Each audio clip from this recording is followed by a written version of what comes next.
ቦሊውድ ቶክ እንጫወት። በዚህ ፕሮግራም አዝናኝና አስተማሪ የሆኑ የቦሊውድ መረጃዎችን አንዳንድ እያልን እንጫወታለን። ቦሊውድ ቶክ እንጫወት።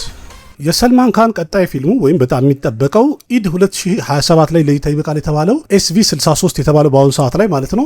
ከሱ ጋር በተያያዘ በጣም ብዙ መረጃዎች በተለያዩ ሶሻል ሚዲያ እየተራገበ ነው ወይም ደግሞ እያወሩበት ነው ያሉት። ግን በጣም በአስደናቂ ሁኔታ እስካሁን ድረስ ምንም አይነት ኦፊሻል ነገር የለም።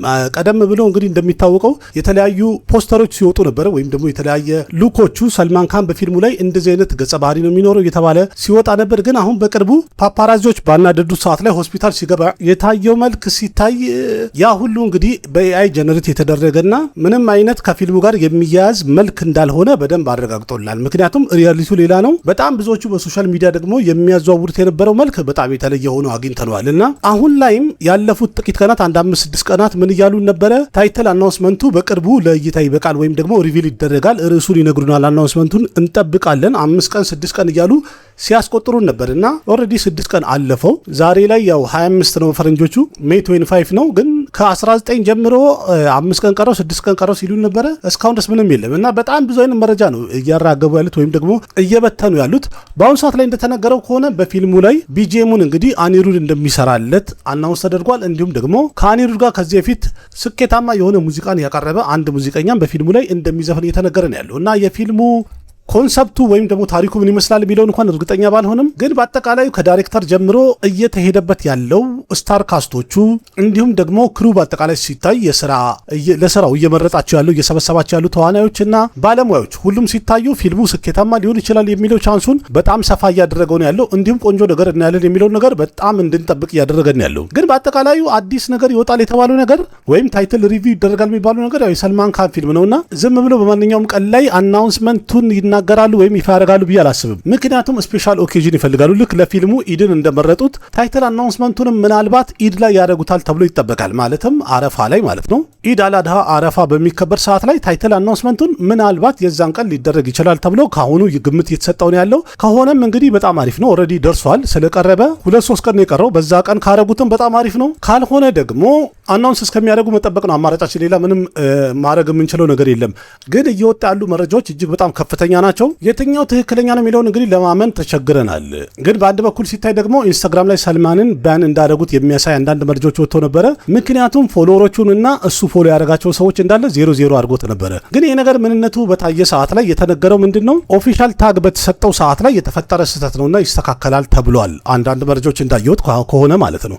ይህም ማለት በተለያዩ ሶሻል ሚዲያ ሰልማን ካን ራሱ አክቲቭ ስለሆነ ታይትል አናውንስመንቱ በሚደረግ ሰዓት ላይ ከሱ በትክክለኛ ወይም ኦሪጂናል የሆነ ትክክለኛ የሆነ መረጃ እናገኛለን ብለን እንጠብቃለን። የተለያዩ የሰልማን ካን ፈን ክለቦችና አድናቂዎቹ እየሰጡን ያለው መረጃ ትክክለኛ ነው ብለን ለማመን በጣም እየከበደን ያለው ወይም አስቸጋሪ ሆኗል። ለምን እየወጣ ያለው በጣም ብዙ ነው። እንደገና ደግሞ ትክክለኛው በጣም የተሳሳተ ነው። የዚህ ዋና ምክንያቱ ምንድን ነው ብላችሁ ካላችሁ እንደሚታወቀው የሰልማን ካን አድናቂዎች ጠቅላላ መንትርቡሚ በተሰኘው ወይም ደግሞ ባትል ኦፍ ገልባን የነበረው ቀደም ብሎ በዛ ፊልም ላይ ሰልማን ከባክ ያደርጋል ብሎ ሙሉ ለሙሉ እምነት ነበራቸው። ግን በአሁኑ ሰዓት ላይ ይሄ ፊልምም ሼልፍ ሊደረግ እንደሚችል የሰልማን ካን አንድ ቃል አሁን ጋዜጠኞቹ ባናደዱ ሰዓት ላይ የተናገራት ቃል በጣም ቫይራል ሆናለች። እሱም ደግሞ መንትርቡሚ የተሰኘው ፊልም መቼ ነው የሚወጣው ብሎ ጋዜጠኞቹ በጠይቁ ሰዓት ነበረ በጣም የተናደደውም። ፖስቱ ላይም ደግሞ የገለጸው መንትርቡሚ ብሎ ይጠይቀኛል እንዴ ይሄ መንትርቡሚ የተሰኘው ፊልምማ እናቱን ምናምን ብሎ ፖስት አድርጎ ነበርና ይቺ ቃል አንደኛ ከሰልማን አልጠበቁም፣ ሁለተኛ ደግሞ ስለ ፊልሙ እንደዚህ ማለቱ በቃ ይሄ ፊልም በቃ አብቅቶለታል እንዲሁም ደግሞ ሼልፍ ሆኗል የሚለውን ነገር በደንብ ያሳመነ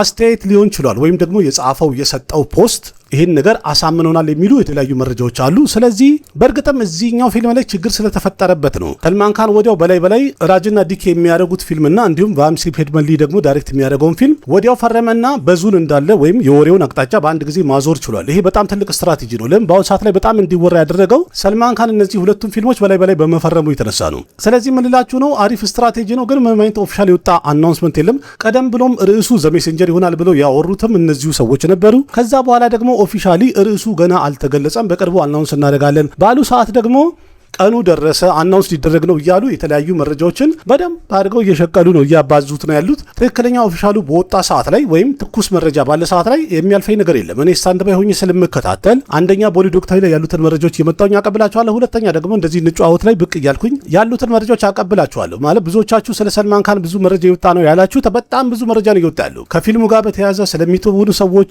ሙዚቃውን ስለሚያቀርቡ ሰዎች፣ ስለ ዳይሬክተሩ የተለያዩ ነገሮችን እየጻፉ ነው ያሉት። እሱን ሁሉ ቀደም ብዬ አውርቼላችሁ ነበረ ወይም ደግሞ አቅርብ ያለሁኝ እንጨዋወት ላይ በደንብ አውርቼ ነበረ። እያንዳንዱ ፕሮግራም ላይ ስለሱ ብቻ ካወራሁኝ ምናልባት ይደብራችኋል፣ ትሰላቻላችሁ ብዬ ነው ዋና ዋና የሚባሉትን ቁንጮ አንኳር ዜናዎቹን አቀብላችሁና ከዛ በኋላ ደግሞ ቀጣዩን ልክ እንደዛ አንኳር የሆነ ወሳኝ የሆነ መረጃ ሲወጣ አቀብላችኋለሁ። ሰልማን ካን እንግዲህ ይሄኛው ፊልሙ ስኬታማ ከሆነ አሁን ለኢድ ለእይታ የሚበቃው ፊልም ማለት ነው። በቀጣይ ምናልባት ከሱኩማር ጋር ወይንም ደግሞ ከከቢር ካን ጋር ወይም ደግሞ ከመሄሽ ናናያንም ጋር ሊሰራ ይችላል። እነዚህን ዳይሬክተሮች እየፈለገ ነው ወይም እያተኮረ ነው ያለው የሚል አንዳንድ መረጃዎችም አይቻሉኝ። ምክንያቱም ሰልማን ካን 2.0 ብለውታል ይሄኛውን። በቀጣይ ደግሞ ከሌላ ትልቅ ዳይሬክተር ጋር የሚሰራውን ሰልማን ካን 3.0 ሎዲንግ ወይም መስመር ላይ ነው ያለው እያሉ ነው። ኧረ መጀመሪያ እነዚህ 3 ፊልሞች ለእይታ ይብቁና ከዛ በኋላ ወደ ቀሪው እንሄዳለን። እነዚህማ ቀደም ብለው እኮ በቀረቡ ሰዓት ላይ እንዳማራጭ ሁሉንም ጃምፕ ብሎ ነበረ እንጂ ቶፕ 5 ላይ አቅርቤላችሁ ነበር። ማን የትኞቹ ዳይሬክተሮች ለስራ እንደጠየቁትና ማንን እንደተቀበለ ማንን እምቢ እንዳለ የዛን ጊዜ አውርተን ነበር። በመጨረሻ አፑር ባላኪያ ዳይሬክት ያደረገውን ያው እድለቢስ የሆነ መትርቡም የተሰኘውን ፊልም ወይም ባትሎ ገልባንን መርጦ ነበረ።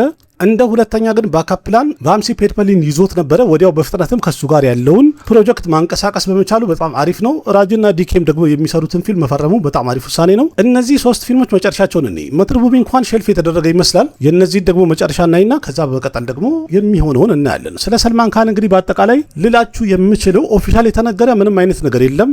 እንደዚህ ሊሆን ነው፣ እንደዚህ ይወጣል፣ እንደዚህ ይገባል እየተባለ ነው። ኦፊሻል ሲሆን እርግጠኛ ሆነን እናወራበታለን እንጂ እየተወራ ያለው በጣም ብዙ ነው። ምክንያቱም አድናቂዎቹ በጣም እርግጠኛ የሆኑበት ፊልም ቢኖር አሁን ኢድ ላይ የሚለቀቀው ከቫምሲ ፔትፐሊ ጋር የሚሰራው ፊልም ላይ እጅግ በጣም እርግጠኛ ሆነዋል። ይቅናው ለማንኛውም ካምባክ ቢያደርግና በድጋሚ ቢቀውጠውና ልክ እንደ ድሮ ቦክስ ኦፊስ ላይ ሩል ቢያደርግ በጣም ደስ ይለኛል። ምክንያቱም እኛ ተመልካቾች ነንና ተራ በተራ ቦታ እየተቀያየሩ ሪፕሌስ እያደረጉ ሲፎካከሩ ምርጥና ቆንጆ የታሸ ስራ ማግኘታችን የማይቀር ነው። በእርግጥ እዚህ ጋር በጣም ያስገረመኝ ፖስት ምንድነው መትርቡም የተሰኘው ፊልም ላይ ጦርነት ላይ ፈገግ ብሎ ወይም ደግሞ የፍቅር ስታይል አሳየ ተብሎ ሚዲያዎች ትሮል ባደረጉት ሰዓት ላይ ሚዲያ ፊት ለፊት በድጋሚ እጅግ በጣም ኢንቴንስ የሆነና ኃይለኛ መልኩን ማሳየት ችሏል በትክክለኛው ብሏል። እና የተፈለገው ፊልም ላይ ነበረ እና ይህንን መልክ ራሱ እዛው ቲዘራ ላይ ቢያሳየን ኖሮ አሪፍ ነበረ። ለማንኛውም ይመቸው፣ አሪፍ ነው። በመቀጠል ደግሞ በጣም ረጅም ቀን የቀረው ግን በጣም እየተጠበቀ ያለው ቀጣዩ የሻሩክ ካን ፊልም ኪንግ የተሰኘው ነው። ስለሱ ደግሞ የወጡትን አንዳንድ መረጃዎች እስቲ አይት አድርገን እናልፋለን። ስለ ሻሩክ ካን ቀጣይ ስራ እንግዲህ የሚወራው ሁላችንም የምናውቀው ኪንግ የተሰኘውን ፊልም ያው እንደሚታወቀው ሁላችንም እየጠበቅን ያለ ነው። ዳይሬክት የሚያደርገው ደግሞ ስዳት አነን ነው። የፊልሙ ይዘት አክሽን ትሪለር ነው። የፊልም ጣጣውን ጨርሶ ለእይታ ሊበቃ ጥቂት ወራት ነው የቀረው። በዚሁ ዓመት በ12ኛ ወር በቀን 24 ለእይታ ይበቃል ተብሏል። በመቀጠል ደግሞ ከተሳካ ጃዋንቱ ይሰራል ተብሏል። ዳይሬክት የሚያደርገው ደግሞ አትሊ ኩማር ነው። የፊልሙ ይዘት አክሽን ትሪለር እንደሚሆን ተነግሯል። እሱም ደግሞ እስከ መቼ ድረስ ይጀመራል ለሚለው ምንም ኦፊሻል የወጣ መረጃ የለም። ከዛ በመቀጠል ደግሞ ኢንሻአላ የተሰኘ ፊልም ይሰራል። ዳይሬክት የሚያደርገው ሰንጂላ በንሳሊ ነው። የፊልሙ ይዘት ደግሞ ፔሬድ ሮማንቲክ ድራማ ፊልም እንደሚሆን ቀደም ብሎ አናውንስ ተደርጓል። በእርግጥ የሰንጂላ በንሳሊ ፊልሞች እንደዛ ናቸው በብዛት። በአሁኑ ሰዓት ላይ ግን ኪንግ ከሚለው ፊልም ሌላ ቀረጻ የተጀመረም ሆነ የተሰራ ፊልም የለም። እንዲያውም በመሀል የተለያዩ መረጃዎች ይወጣሉ፣ ግን እንዳለ ሶሻል ሚዲያ በዝ ናቸው እንጂ ትክክለኛ አይደሉም። እዚህ ጋር አንድ አስገራሚ መረጃ ይቼ አንድ ነገር ልብ ብላችኋል። ካጅል ከ3ቱም ካህኖች ጋር የሰራቸው ፊልሞች እንዳለ በገበያ በጣም ስኬታማና በተመልካቹ ደግሞ በጣም የተወደዱ ነበሩ። ከአሚር ካን ጋር ፈናን ብናይ፣ ከዛ ሌላ ደግሞ ኢሽቅ አለ። በእርግጥ አብረው ባይሆንም ማለት ነው። ከሰልማን ካን ጋር ደግሞ ፒያር ኪያቱ ደርናኪያ የሚል ፊልም ሰርተዋል። እሱም ሱፐሪት ነበረ። ከሻሩክ ካን ጋር ባዚገርን ሰራች፣ ብላክበስተር ነበረ። ዲዴ ልጄ ብላክበስተር ነበረ። ከረን አርጁን ብላክበስተር ነበረ። ኩችኩቾታይ ብላክበስተር ነበረ። ከቢኩሽ ከቢገን ብላክበስተር ነበረ። ማይ ኔም ኢዝ ካን ሂት ነበረ። ዲልዋሊ ደግሞ ሰሚ ሂት ነበርም እና ይሄ በጣም አስገራሚ ያደርገዋል። በዚህ መልክ ልብ ብላችሁት ነበረ። እኛ ብንወደውም በገበያ ደረጃ ግን ፊልሞቹ እንደዚህ ስኬታማ እንደነበሩ አሁን ላይ እንግዲህ እንደዚህ ስናየው በደንብ ያረጋግጠልናልና የካጅል ብቃት ምንም ጥርጥር የለም። እርግጠኛ ነኝ በእኛ ሀገርም በጣም ብዙ ተመልካች አላት፣ ብዙ ሰው ይወዳታል። ስራዎቿ ላይ እኔ እንጃ የሚወጣለት ነገር አለ ብዬ አይደለም። በጣም ትችላለች፣ በጣም ጎበዝ አክትረስ ናት። ሻሩክ ካን ብዙ ጊዜ ስለራሱ በሚጠይቅ ሰዓት ላይ አንድ የሚናገረው ነገር አለ። እኔ ስታይ ይህን ያህል ማምር ሰው አልነበርኩም፣ ወይም ቆንጆ አልነበርኩም፣ ጎበዝ ዳንሰኛም አልነበርኩም። ከጅምሩ በአጠቃላዩ ብናየው ይህን ያህል ምርጥ መባል አክተርም አልነበርኩም። ግን ማንኛውንም ስራ ይህንን ስራ ተብሎ ኃላፊነት ከተሰጠኝ ግን በእርግጠኝነት የምነግራችሁ በጣም ታታሪና ጠንካራ ሰራተኛ ነኝ። ይህም ማለት ባጭሩ ጠንክሬ ሰርቼ ስኬታማ ሆኛለሁ እያልን ነው። በዓለማችን ላይ በትክክለኛውም ስኬት የሚገኘው በጥንካሬ ወይም ወጥሮ በመስራት እንጂ በምንም አይነት ነገር እንዳልሆነ ከብዙ ሰዎችም አይተነዋል። ያንተ ደግሞ ትልቁ ምሳሌ ነው። ኪንግ የተሰኘው ፊልም ቲያትሪካል ራይቱን ወደ 250 ክሮር አካባቢ መሸጥ ችሏል። ይህም ደግሞ በህንድ ሲኒማ እስከዛሬ ድረስ ቲያትሪካል ራይት የተሸጠ ከፍተኛ ዋጋ ተብሎ ሪከርድ ተቀምጦ ነበር። እንግዲህ አሁን ራማይና እስከሚሰብረው ድረስ ማለት ነው። ከበጀት አኳያ ሲታይ እንኳን ራማይና የህንድ ሲኒማ በጣም ውዱ ፊልም ነው። ከዛ አኳያ ሲታይ ቲያትሪካል ራይቱ በጣም ከፍተኛ እንደሚሆን የታወቀ ነው። ወደ 450 ክሮር አካባቢ ጠይቀዋል። አሁን በቅርቡ አቅርቤላችሁ ነበረ። የመጨረሻ ዲላቸው ስላልተወሰነ ግን እስካሁን ድረስ ዲል በተደረገውና በተፈረመው ካየን አንደኛ ደረጃ ላይ ያለው የሻሩክ ካን ኪንግ የተሰኘው ፊልም ነው። ይህም ማለት ቲያትሪካል ራይቱን በከፍተኛ ዋጋ ገዙ ማለት በጣም ብዙ ስክሪን አግኝቶ የተለያዩ ቦታዎች ላይ በስፋት አገሪቱ ላይና በዓለም አቀፍ ደረጃ ፊልሙ ለእይታ እንደሚበቃ የተረጋገጠ ነው እና ከዚህ አኳያ ሲታይ ብዙዎቹ እርግጠኛ ሆነው እንግዲህ ወደ 2000 ክሮር ሊያስገባ ይችላል እያሉ እየተናገሩ ነው ያሉት። እኔ ግን 2000 ክሮር ትንሽ ከበድ ቢልም ምክንያቱም ቻይና ውስጥ 1000 ክሮር መስራት ካልቻለ እኔ 2000 ክሮር የሚባለው ነገር ከደጨራሹ ያለ ቻይና አይታሰብም። ምክንያቱም 2000 ክሮር የሰራው ፊልም በቻይና ድጋፍ እንጂ በሌላ በዓለም አቀፍ ገበያ ወይንም ደግሞ በህንድ ገበያ አይደለም። እንዲያውም ያ ፊልም ደንገል የተሰኘው ፊልም በዓለም አቀፍ ገበያና ህንድ ውስጥ የሰራውን ስናየው ጭራሽ 1000 አይደርስም። ያ ነው 2000 ክሮር በጣም ከባድ የሚያደርገው። የህንድ ማህበረሰብ በጣም የወደደው ነው ያደነቀው። እንኳን ዱረንደር የተሰኘው ፊልም 2000 ክሮር መድረስ ያልቻለበት ዋና ምክንያት አንደኛ ገልፍ ካንትሪ ላይ በንድ መደረጉ ነው ወይም መከልከሉ ነው። ሁለተኛ ደግሞ ቻይና ላይም ያን ያህል አልሸቀለም ነበር። ለዛ ነው አሁን እንግዲህ በቅርቡ ጃፓን ላይ ለእይታ በቅቷል። ከዛ ደግሞ ምን ያህል ይሰበስባል የሚለውን ፋይናል ደግሞ አይተን አቀርብላችኋለሁ። እዚህ ጋር እንግዲህ ይሄ ፖስት የምታዩት የቦሊውድ አክተሮች ትክክለኛ የሀብት ምንጫቸው ፊልም ሳይሆን ከፊልሙ ጎን ለጎን በስማቸውና በስታርደማቸው የገነቡት የተለያዩ ቢዝነሶች በጣም ለገቢያቸው ወይም ደግሞ ለሀብታቸው ምንጭ እንደሆነ በደንብ የሚያሳይ ፖስት ነውና ይህ እንግዲህ በአጠቃላይ የሚያሳየው ጎን ለጎን የሚሰራ ቢዝነስ በስማቸውና በስታርደማቸው ምን ያህል አዋጪ እንደሆነ ነው። ምሳሌ ሻሩክ ካንን ብናየው ኪያርክ የተባለው የክሪኬት ቡድን አለው። ሬችል ኢንተርቴንመንት ቪኤፍኤክስ ካምፓኒ አለው። ከነሱ በጣም ከፍተኛ ገንዘብ ያገኛል። ሰልማን ካንን ደግሞ ካየነው በቢግ ቦስ ከፍተኛ ገንዘብ ያገኛል። ከዛ በተጨማሪ ደግሞ ቢንግ ሂውማን የተሰኘ ብራንድ አለው። በዛ ብራንድ ደግሞ በጣም ብዙ ገንዘብ ይሰበስባል። እነዚህ እንግዲህ የሀብት ምንጮቹ ናቸው። የሪቲክ ሮሽንን ደግሞ ስናይ ያው ባለፈው አቅርቤላችሁ ነበረ። ኤችአርኤክስ የተሰኘ አንድ ፊትነስ ብራንድ አለው። ከዛ በተጨማሪ ደግሞ ማስታወቂያዎችን ሲሰራም ከፍተኛ ገንዘብ ስለሚቀበል ማስታወቂያ እንኳን ሁሉም ይሰራሉ፣ ግን እንደ ዋናነት ሲታይ ከብራንዱ በተጨማሪ ማስታወቂያው ላይ ከፍተኛ ገንዘብ ይቀበላል። አክሽይ ኩማር ደግሞ በከፍተኛ ቁጥር ፊልሞች ይሰራል። በነዛ ፊልም ላይም ደግሞ በነዛ ፊልሞች ላይ ከፍተኛ ገንዘብ ነው የሚቀበለው። ከዛ ሌላ ደግሞ ሪል ስቴት ቢዝነሱ ላይም በደንብ ኢንቨስት ያደርጋል እነዛን ገንዘቦች፣ ስለዚህ ተርፋማ ያደርገዋል። አሚር ካን ደግሞ አንደኛ ፕሮፊት ሼሪንግ አለው፣ ማለት ጥቅም ይጋራል ከተለያዩ ከሚሰራቸው ፊልሞች ላይ። እንደገና የራሱ ፕሮዳክሽን ካምፓኒም አለው። ከዛ በተጨማሪ የተለያዩ ስራዎች ላይ ሼር እያደረገ ስለሚሰራ ተርፋማነቱን ወይም ደግሞ የሀብት መጠኑን ማሳደግ ችሏል። አሚታብ በቸን ካየነው እንግዲህ ለረጅም ጊዜ ህንድ ውስጥ በጣም ተወዳጅ የሆነ የቲቪ ፕሮግራም አለ፣ ኮን በኔጋ ከሮፐርቲ የሚለው ማለት ነው። እሱንና እንዲሁም ደግሞ የተለያዩ ብራንዶች ላይ ዲል ያደርጋል። ያም ትልቅ ገቢ ሆኖታል ማለት ነው። አጀይ ዴቭጋን ደግሞ ኤንዋይ ቪኤፍኤክስ ዋላ ባለ ቪኤፍኤክሱ የሚባል ፕሮዳክሽን ካምፓኒ አለው። ያም ከፍተኛ ገንዘብ ያመጣለታል ከሚሰራቸው ፊልሞች በተጨማሪ ማለት ነው። ረንቢር ከፑር ደግሞ አርኬ ፊልምስ የተሰኘ ፕሮዳክሽን ካምፓኒ አለው። ከዛ ሌላ ደግሞ ፕሪሚየም የሚባሉ በጣም ትልልቅ የሚባሉ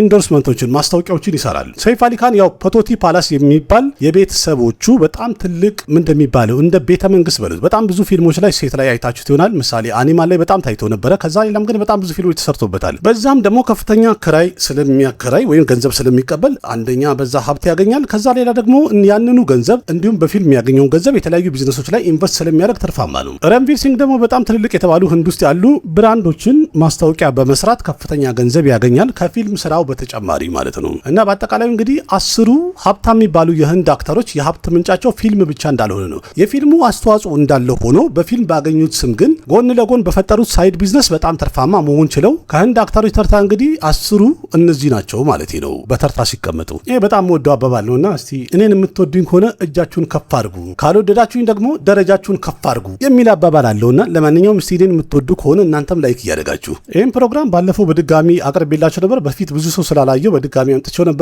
እርግጠኛ ነኝ ስታዩት በጣም ብዙ ነገር እንደተማራችሁበትና ሞቲቬት እንደሆናችሁ ምንም ጥርጥር የለኝም። ከኪንግ ፊልም ጋር በተያያዘ አንድ ለየት ያለ ቲዘር ወይም ደግሞ አናውንስመንት ትሬለር ነገር ሶሃና ካን ልደታውን ስታከብር ይለቀቃል ተብሎ ነበረ። ሜይ 22 አለፈ ኦልሬዲ።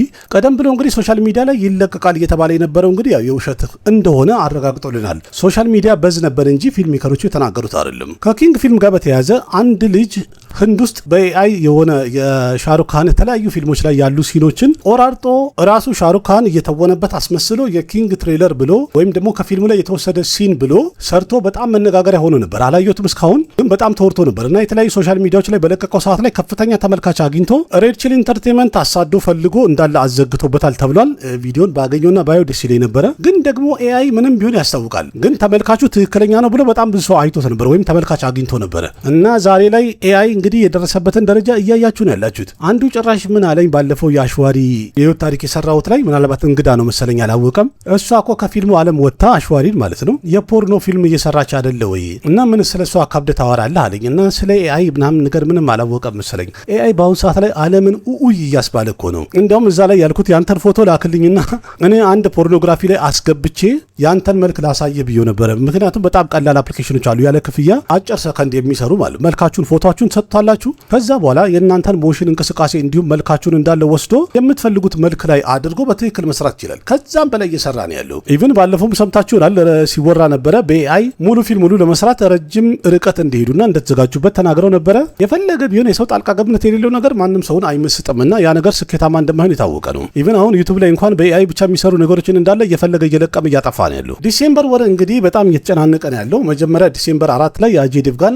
ሬንጀር የተሰኘው ፊልም ይወጣል ተብሏል። ኦፊሻል ከሆነና ከተለቀቀ ማለት ነው። ከዛ መቀጠል ደግሞ አክሼና አኒስ በዝዲ ዳይሬክት ያደረገው ማለት ነው አክሼ ኩማር የሚተውንበት ቀጣይ ፊልማቸው ዲሴምበር 4 ላይ እሱም ሊለቀቅ ይችላል ተብሏል። የፕረባስ ደግሞ ፎዚ የተሰኘው ፊልም ዲሴምበር 4 ይለቀቃል ተብሏል። አቬንጀርስ ዱምስዴይ ደግሞ በዓለም አቀፍ ደረጃ የሚጠበቅ የማርቨል ፊልም ነው ዲሴምበር 18 ላይ ይለቀቃል ተብሏል። ዲዩን የተሰኘው ሶስተኛው ፊልም ይሄም በዓለም አቀፍ ደረጃ በጣም የሚጠበቅ ፊልም ነው ዲሴምበር 18 ይወጣል ተብሏል። ኪንግ ደግሞ ዲሴምበር 24 ይወጣል ተብሏል። ጁማንጂ ሶስተኛው ክፍል ኦፕን ወርልድ የተሰኘው ዲሴምበር 25 ይለቀቃል ተብሏል። እነዚህ እንግዲህ የሆሊውድ ፊልሞች በዓለም አቀፍ ደረጃ የሚጠበቁ ናቸው። ህንድ ውስጥ በሂንዲ ደብ ተደርጎ እንግዲህ የሚቀርቡ ናቸው። ስለዚህ ከነዚህ ሁሉ ፊልሞች ጋር ክላሽ ሊደረግ ነው ማለት ክላሽ ነው ግብ ግብ ነው የሚባለው 7 ፊልሞች በአንድ ወር ውስጥ ማለት ነው። አይከብድም ትንሽ ገና ሌሎች ፊልሞችም ይመጡ ነው ያሉት።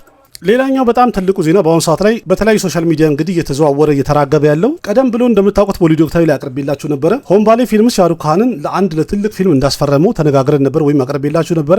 አሁን ላይ እንደተባለው ከሆነ ያንን ፊልም የኬጂኤፍ እና የሰላር ዳይሬክተር የሆነው ፐርቻንት ኒል ዳይሬክት ያደርገዋል ተብሏል። በእርግጥ በአንድ በኩል ሲታይ ሆምባሌ ፊልምስ ፐርቻንት ኒል በጣም ፌቨራይት ዳይሬክተራቸው ነው፣ በጣም የሚወዱት ዳይሬክተር ነው። ስለዚህ ማንኛውም አክተር ከሆምባሌ ፊልምስ ጋር የሚሰራ ከሆነ ፐርቻንት ኒል ዳይሬክት ማድረጉ ግዴታ የተባለ ያህል ነው መሰለኝ። እናም ይሄ ፊልም እንግዲህ ወደ መሬት ከወረደና ተግባራዊ ከሆነ በትልቅ በጀት የሚሰራ ማሲ ይዘት ያለው ወይም ደግሞ ማስመሳላ የሆነ ሜጋ ፊልም እንደሚሆንና በፓን ኢንዲያ እንደሚለቀቅ ምንም ጥርጥር የለም፣ የተረጋገጠ ነው። ግን እዚህ ጋር አንድ ነገር ቆም ብሎ ማሰብ ያለባቸውና ለቦሊውዶች አሳሳቢ የሚሆነው በጣም ትልቅ የሚባሉ የቦሊውድ አክተሮች ሻሩክ፣ ሰልማን፣ አሚርም፣ ሪቲክም ብዙዎቹን ምን እያደረጓቸው ነው ያሉት ስታርደማቸውና ስማቸውን እነዚህ የሳውዝ ፕሮዳክሽን ሃውሶችና ዳይሬክተሮች ሊጠቀሙባቸው እንግዲህ በጣም እየተሯሯጡ ነው ያሉት። ይሄ ደግሞ ቦሊውድ ላይ ለረጅም ዓመት ሲጣጣሩና ሲለፉ ለነበሩ ፕሮዳክሽን ሃውሶች ለትልቅ ዳይሬክተሮች በጣም መጥፎ ዜና ነው። ምክንያቱም ቀደም ብሎ አሚር ካን ገጅኒ በተሰኘው ፊልም ከሳውዝ ዳይሬክተር ጋር ስኬታማ ሆኖ ነበረ። በመቀጠል ደግሞ ሻሩክ ካን ጀዋን በተሰኘው ፊልም ከሳውዝ ዳይሬክተር ጋር ከአትሊ ኩማር ጋር ስኬታማ ሆኖ ነበር በድጋሚ። አሁን ደግሞ ከቫምሲ ፔድፐሊ ጋር እንዲሁም ድዳጁ ፕሮዲውስ የሚያደርገው ሰልማን ካን አንድ ፊልም እየሰራ ነው ያለው። ሰልማን ካንም ስኬታማ ከሆነ ሪቲክም እንግዲህ ከሆምባሌ ፊልምስ ጋር ለመስራት ተፈራርሟል ተብሏል። ሁሉም በእርግጠኝነት ትልልቅ የሚባሉ የቦሊውድ ሱፐርስታሮች ከሳውዝ ዳይሬክተር ጋር ለመስራት ግብግብ መፍጠራቸውና መሯሯጣቸው የማይቀር ነው ማለት ነው። ይሄ ደግሞ በጣም መጥፎ ዜና ይሆናል ለቦሊውድ ዳይሬክተሮች እና ለፕሮዳክሽን ሃውሶች አይመስላችሁም? ምክንያቱም ትልልቅ የሚባሉት የቦሊውድ ፕሮዳክሽን ሃውሶች በእነዚህ ሱፐርስታሮች የተነሳ በጣም ትርፋማ ሆኖ ነበረ። ኢቨን አንድ ካምፓኒ ትልቅ ሱፐርስታር አለው ማለት በጣም የሚጠቅመውና የወሳኝነቱ ያ ሱፐርስታር በዓለም አቀፍ ደረጃ ባለው አድናቂ የተነሳ እነዛ ፕሮዳክሽን ሃውሶች የሚያመርቱትን ወይም የሚሰሩትን ፊልም በደንብ በስፋት መሸጥ ይችላሉ፣ ማቅረብ ይችላሉ። ያም ማለት ደግሞ ትርፋማ ይሆናሉ። ትርፋማ ከሆኑ ደግሞ ስራቸውን በደንብ እያቀጣጠሉ መቀጠል ይችላሉ ማለት ነው። አሁን ላይ ግን እነዚህ ሱፐርስታሮች ከነሱ የሚሸሹ ከሆነ እነዛ ካምፓኒዎች ወደቁ ማለት ነው። ይሄ በጣም ቆም ተብሎ ሊታሰበት የሚገባ ነገር ይመስለኛል። እናንተ ምን ትላላችሁ? አይመስላችሁም? ምሳሌ ታሚል፣ ቴልጉ፣ መለያለም፣ ከነድ የተሰኙ ቋንቋዎች እኮ ለረጅም ዓመታት ፊልም ሲሰሩ ነበር። ግን አክተሮቻቸው እንደዚህ በዓለም አቀፍ ደረጃ የነበረውን ልክና መጠን አልፈው ግድግዳውን አፍርሰው በሌላው ዓለም ስራቸውን ማሳየት አልቻሉም ነበር እና ስታርደማቸው መስፋት አልቻለም ነበረ። ግን ፓን ኢንዲያ የሚለው ነገር ከመጣ በኋላ ስታርደማቸው የሰፋ ሲመጣ ምን ሆነ? እነዛ ካምፓኒዎች በጣም ትርፋማ መሆን ቻሉ፣ በጣም ማሳደግ ቻሉ። ማለት ሱፐርስታሮቹ ካምፓኒያቸውን ማሳደግ ይችላሉ። በትክክልም ነው። ሱፐርስታር የሌለው አንድ የፊልም ካምፓኒ ምሳሌ አሉ እኮ ሌሎች ቡችፑሪ፣ በንጋሊ፣ ኡሪያ ምናምን የሚባል ወደ 16 እኮ የፊልም ካምፓኒ እንዳለው ከነዛ ከ16ቱ ግን 5ቱ ነው እየጠራን ያለ ነው። እነዚህ 5ቱ ሱፐርስታሮቻቸው ኢንዱስትሪውን በዓለም አቀፍ ደረጃ ይዘውት መሄድ ችለዋል፣ ማሳደግ ችለዋል። እነዛ ግን እንደዚህ በዓለም አቀፍ ደረጃ ጫና መፍጠር የቻለ ብዙ ተመልካች ያለው ሱፐርስታር ስለሌላቸው ሌሎቹ እንዳለ ተደብቀዋል። ልክ ከነድ የሚባል ሲኒማ ካምፓኒ መኖሩን ከነጭራሹ አናቅም ነበር። ኬጂኤፍ የሚለው ፊልም ከመጣ በኋላ የከነድ ሲኒማ ፊልሞችን ሰው እያሳደደ ማየት ጀመረ። ማለት ስራቸው ነበረ፣ ይህን ያህል ነጥሮ አልወጣም ነበር ማለት ነው። የታሚልና የቴልጉም ነበረ፣ ግን ነጥሮ አልወጣም ነበር። እንዲያውም የታሚልን ካየን ትልልቅ የሚባሉ ሱፐርስታሮች ነበሩ። ፊልሞቻቸው ግን ኢቭን በተለያየ ቋንቋ ደብ እየተደረጉ በሚወጡ ሰዓት ላይ የአክተሮቹ ዝናና ተፈላጊነት ቋንቋን እንኳን የቋንቋ ገደብን አልፎ በጣም ተወዳጅ ነበሩ። ልክ እንደ ተላፈት ቪጄ፣ ረጅኒካንት የመሳሰሉ አክተሮችን ብናይ ፓን ኢንዲያ የሚለው ነገር ከመምጣቱ በፊት በዓለም አቀፍ ደረጃ በጣም ይታወቁ ነበረ ወይም ስራቸው ይወደድ ነበረ። ግን እዚህ ጋር ምን አለ? መለያለም የሚባል ካምፓኒ አለ። የመለያለምን ካምፓኒ ካየ ነው እንደ ሌሎቹ ልክ እንደ አሉ አርጁን፣ እንደ ፕረባስ፣ እንደ ሻሩክ፣ እንደ ሰልማን፣ እንደ አሚር፣ እንደ ሪቲክ አይነት እንዲሁም እንደ አክሽይ ኩማር አይነት ነጥሮ የወጣና የወጣቱን ልብ ማሸነፍ የሚችል እንዲሁም ሁሉንም ተመልካች ዋው የሚያስብል ለየት ያለ ሱፐርስታር የላቸውም። የእነሱ ሱፐርስታሮች ካያችሁ አንደኛ መሆላል ነው፣ ሁለተኛ ደግሞ መሞቲ ነው። እነሱ ደግሞ በጣም ትልልቆች ናቸው። እናም ብዙ ጊዜ ስራዎቻቸው ከወጣቱ ጋር ኢንጌጅ ማድረግ አይችልም። ምንም እንኳን በታሪክና በኮንቴንት የሚያክላቸው ባይኖርም ማለት ነው። በአጠቃላይ በህንድ ውስጥ ይመሰከርላቸዋል። ፊልም ይስራ የሚባል ካምፓኒ ነው መለያለም። እንደዛም ሆኖ ግን አሁንም እንዳልኳችሁ ሱፐርስታራቸው እንደዚህ ጣራ ይነካና በጣም ዋው የሚባልለት አይደለም። በዳንስም በትወናም በሙዚቃም በቁመና ምናምን የሚባለው ነገር አለ አይደል? ያ ክባድ ስለሌለ ይህ ካምፓኒ እስካሁን ድረስ አንደርሬትድ ነው። በጣም ተደብቋል። በጣም ምርጥ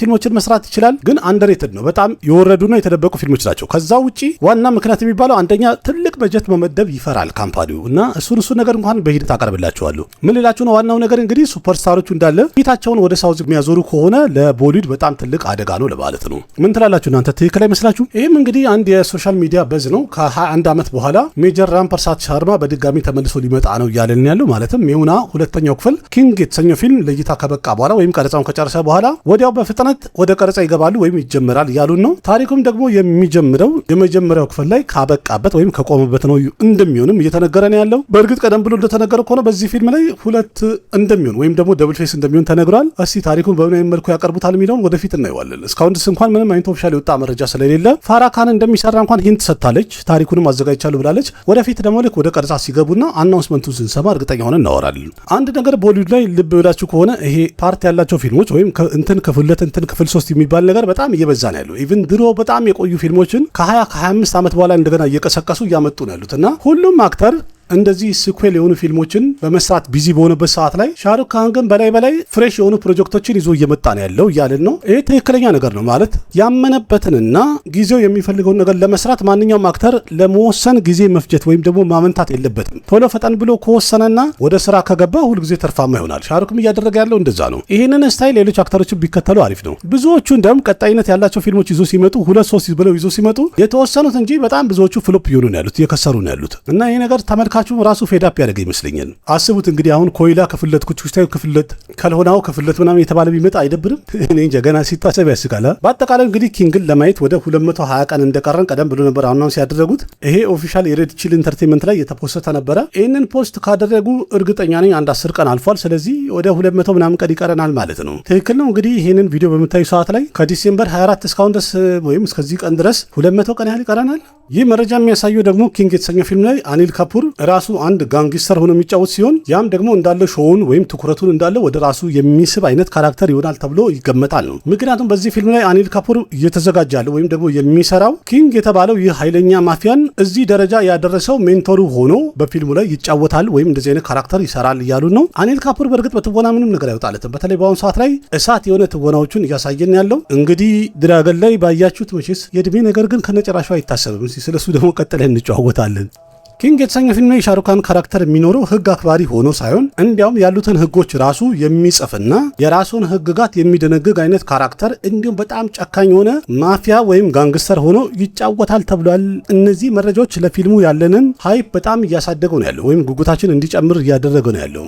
እንዴት ነው እናንተ ኪንግን ለማየት ኤክሳይትድ ናችሁ? ጓጉታችኋል? ያላችሁን ሀሳብ አስተያየት ኮሜንት ላይ ጻፉልኝ። ብዙዎቻችሁ ይጠይቃችሁ ነበር። እንግዲህ ቀኑ ገና ነው ለማለት ነው። ትንሽ ቆየት ይላል። ያለው መረጃ ነግራችኋለሁ። በመሃል ደግሞ የሚወጡ አፕዴቶች ካሉ እንገናኛለን። እየመጣው እንደዚህ አወራችኋለሁ። ብዙ ጊዜ ስለ ስታርደም ሲነሳ እንግዲህ ኮንሲስተንሲ የሚላችሁ ማለት በተከታታይ ያለ ማቋረጥ ስኬትን ማስተናገድ አለበት። የዛን ጊዜ የአንድ አክተር ስታርደሙ እየተገነባና ከፍ እያለ ይሄዳል ብዬ የምላችሁ እንግዲህ አሁን እዚህ ጋር እንደምታዩት ከዲዲኤልጄ ጀምረን እስከ ቪርዛራ ድረስ ያለውን አመት ብንቆጥረው ከ1995 እስከ 2004 ማለት ነው። በአጠቃላይ 10 ዓመት ይሆናል እና በዚህ 10 ዓመት ውስጥ በአመቱ ከፍተኛ ገንዘብ ያስገቡ ፊልሞችን በላይ መስራት ችሏል። ሻሩክ ካን ሃይስት ግሮዚንግ ሙቪ ኦፍ ዘይር የተሰኙ ፊልሞችን መስራት ችሏል። ማለት በአመቱ ከፍተኛ ገንዘብ ያስመዘገቡ ፊልሞችን ዲዲኤልጄን ብንል፣ ዲቱፓገሌን ብንል፣ ኩችኩችታይን ብንል፣ መዋበቲንን ብንል ከቢኩሽ ከቢገምን ብንል ዴቭዳሰን ብንል ከለሆናውን ብንል ከዛ ቪርዛራ ድረስ ማለት ነው። በዚህ ዓለም ሌሎች ስኬታማ ፊልሞችን ሰርተዋል። ግን በገበያ ደረጃ ቦክስ ኦፊስ ላይ በጣም ሰቃይ የነበሩ ፊልሞችን በተርታ ስናያቸው ማለት ነው። በ90ዎቹ ከ1995 እስከ 2000 ድረስ 4 ፊልሞችን ማቅረብ ችሏል። ከ2001 እስከ 2004 ደግሞ 4 ፊልሞችን በላይ ማቅረብ ችሏል። ለዛውም እነዚህ ፊልሞች በገበያ ደረጃ ወይም ቦክስ ኦፊስ ላይ መስቀል ብቻ ሳይሆን እያንዳንዱ ካራክተር ስሙን በጠይቃችሁ እርግጠኛ ነኝ ሁላችሁም መናገር የምትችሉት አይነት ካራክተር ነው። ምክንያቱም ውስጣችን እንዲገባ የሚያደርግ አይነት ታሪክ አሳይቶናል ለማለት ነው። ኪንግ ቀረጻ በሚደረግበት ሰዓት ላይ በአሁኑ ሰዓት ላይ ሴኩሪቲው በጣም ጠበቅ ብሏል። ምክንያቱም ከቀረጻ ቦታ ላይ ከአብሺክ ጋር የነበረ ክላይማክስ ሲን ሲቀረጽ የተወሰነ ሲን ሊክ ተደርጎ ነበር ወይም ወጥቶ ነበር እና ያንን እንግዲህ በኤአይ ጀነሬት አድርገው ቅድም እንዳልኳችሁ ከለቀቁት በኋላ ሴኩሪቲው በጣም ጠበቅ ብሏል። እናም አካባቢ ላይ ከነጨራሹ ማንኛውም ሰው እንዳይጠጋ እየተደረገና ሲል አድርገው ሙሉ ለሙሉ ዘግተውት ቀረጻ እያደረጉ እንዳሉ አንዳንድ መረጃዎች ሲወጡ ነው ያሉት። ይሄ በጣም አሪፍ ዜና ነው። ምክንያቱም ቀደም ብለው ከፊልሙ ጋር የተያዘ አንዳንድ መረጃዎች ሲወጡ ይደብራልና ፊልሙን ስናየው ያለንን ትኩረትና ስሜታችንን ያበላሻል ቀድሞ ማወቁ። በመጨረሻ ስጨርስላችሁ እንግዲህ ብዙ ጊዜ የንጽጽር ቪዲዮ ሳቀርብላችሁ አከሌን ብዬ ሳነጻጽር እንደ ምሳሌ ሻሩክን ልናነሳ እንችላለን ወይ ሌላ አክተርን ማለት ነው። ያንን አክተር ግለሰቡን አይደለም ቦታውን ነው የምላችሁ። ወይም ሻሩካን በትወና ያገኘውን ስታርደምና ቦታ በአሁን ሰዓት ላይ ቀጣይ ጀኔሬሽን መተካቱ አይቀርም። ይሄ ተፈጥሮ ነው። ብዙ ጊዜ ደጋግሜ ነግራችኋለሁ። ግን ሲተካ አሁን ማን ከፊት ቦታውን ይዛል የሚለውን ስናወራ አንድ አክተር መጥራታችን የማይቀር ነው። ማንም ቢሆን እከሌም እያልን መጥራታችን አይቀርም። ግን እዚህ ጋር ረንቢር ከፑር ራሱ በአንድ ኢንተርቪው እንደተናገረው ከሆነ እኔ ወደ ኢንዱስትሪ ከገባሁኝ ገና 15 ዓመቴ ነው ማለት 15 ዓመት ያህል የተለያዩ ስራዎችን ወይም ፊልሞችን ሰርቻለሁኝ። እንደዛም ሆኖ ግን በአጠቃላይ ቢታይ በትወና እኔ ሻሩክን 2% እንኳን አልሆንም ብሎ ራሱ የተናገረበት እንትላል። ይሄን ያለበትም ዋና ምክንያት ወይም ይሄን ያልኩበት ዋና ምክንያት በጣም ብዙ ሰዎች እኔን ከሻሩክ ካን ጋር ሲያነጻጽሩኝ ሳይ ይሄ ተገቢ አይደለም ብዬ ነው የምናገረው። ምክንያቱም ሻሩክ ካን በራሱ ለፊልም ኢንዱስትሪ ራሱን የቻለ አንድ ሌጀንድ ነው ብለዋል። ይህንን ማንም አይክድም። ግን ካሉት በአሁኑ ሰዓት ላይ ኢንዱስትሪ ላይ ካሉት አክተሮች ተርታ ቦክስ ኦፊስ ላይ ባለው በገበያም ይሁን ተመልካቹ በሚሰጠው ውዴታም ይሁን ስታርደሙን እያሳደገ ዶሚኔት ማድረግ ሲችል ልክ ድሮ እና አሚታብ በቸን ቦታውን ይዘው እንደነበረው ከዛ በኋላ እነ ሻሩክ እነ ሰልማን እና አሚር እንደተቀበሉት አሁን ደግሞ እነ ረንቢር ከፑር እነ ረንቪር ሲንግ ምናምን እየተቀበሉ ይሄዳሉ። ይሄ መወራረሱ የማይቀር ነው። ግን ያ ማለት ሻሩካንን ሆነ ሻሩካንን በለጠው ማለት እንዳልሆነ ይሰመርበት። ምክንያቱም ሻሩክ ካን የፈለገ ብንወደውም አሚታብ በቸንን በለጠ አልተባለም። ያኔም አሁንም አልተባለም። ሻሩክም ራሱ በአፉ አንድም ቀን እኔ ከአሚታብ በቸን በላይ መተወን እችላለሁ ወይም ደግሞ ከአሚታብ በቸን በላይ ትልቅ አክተር ነኝ ብሎ አያውቅም። የተናገረው አንድ ቃል ምንድን ነው? አሁን ላይ ባለው ሁኔታ ሲታይ እኔ የመጨረሻው ሱፐርስታር ነኝ የቦሊውድ ሲኒማ ብለዋል። ወይም በዚህ ደረጃ በዓለም አቀፍ ደረጃ ይህን ያህል ተወዳጅ የሆነ ስራውን ለረጅም ጊዜ አስቀጥሎ ዶሚኔት ማድረግ የቻለ የመጨረሻው ሱፐርስታር ነኝ ብሎ አፉ ሞልቶ ተናግሯል። ይሄ እንግዲህ ጊዜ ነው የሚፈታው። ሁሉም ሱፐርስታር በጊዜው እንደዛ ይላል። ግን ደግሞ ሆኖ አያውቅም። ሌላው እየተተካ ሌላው እየቀጠለ ይመጣል። ተፈጥሮ ነውና ያ ይቀጥላል። ምናልባትም እንግዲህ ይህንን ለማረጋገጥም ይሆናል በጣም ብዙዎቹ ሻሩክ ካን አድናቂዎች ማይክል ጃክሰን እና ሻሩክ ካን በዓለማችን ላይ በሙዚቃውና በፊልሙ ኢንዱስትሪ ላይ ያሉ የተለያዩ አዋርዶችን በዓለም አቀፍ ደረጃ አዋርድ የተባለ ሽልማት የሚቀርብበት ቦታ ላይ እንዳለ ለስማቸው ለዝናቸውና ለክብራቸው ሸልመዋቸዋል። እናም በዓለም ላይ ሁለቱ ከፍተኛ ሽልማት አግኝተዋል ብለው ጎን ለጎን ያስቀምጧቸዋል። ምናልባት ኦስካር ነው እንግዲህ ኦስካር ደግሞ ከሸለሙትም እሰየው ነው፣ ካልሸለሙትም ደግሞ በቂ ነው እስካሁን ድረስ የተሸለመው። ግን የማይካደው ነገር ምንድነው? ወደፊት ሄዶ ከሻሩክ ካን በላይ ማርኬት ቫልዩ ሊኖር የሚችል ተፈላጊ ሊሆን የሚችል አንድ አክተር ሊመጣ ይችላል። ከሰልማንም የበለጠ ከሪቲክም የበለጠ ከአክሽም የበለጠ ማርኬት ቫልዩ አለው ተብሎ የተለያዩ ዳይሬክተሮችና ፕሮዲውሰሮች ሊፈልጉት የሚችል አክተር አለ። ይሄንን አንክድም። ያ ማለት እንደ ጊዜው የተቀየረ እንጂ እከሌን የበለጠ ከከሌ የተሻለ ምናምን ማለት አይደለም። ይሄን አስምሩበት ሁል ጊዜ። የዛሬ ቪዲዮ ረዘመ መሰለኝ። ለማንኛውም በዚሁ ላጠናቀቅ። ላይክ አድርጋችሁ ጨርሱ። ቦሊውድ ቶክ እንጫወት። በዚህ ፕሮግራም አዝናኝና አስተማሪ የሆኑ የቦሊውድ መረጃዎችን አንዳንድ እያልን እንጫወታለን። ቦሊውድ ቶክ እንጫወት።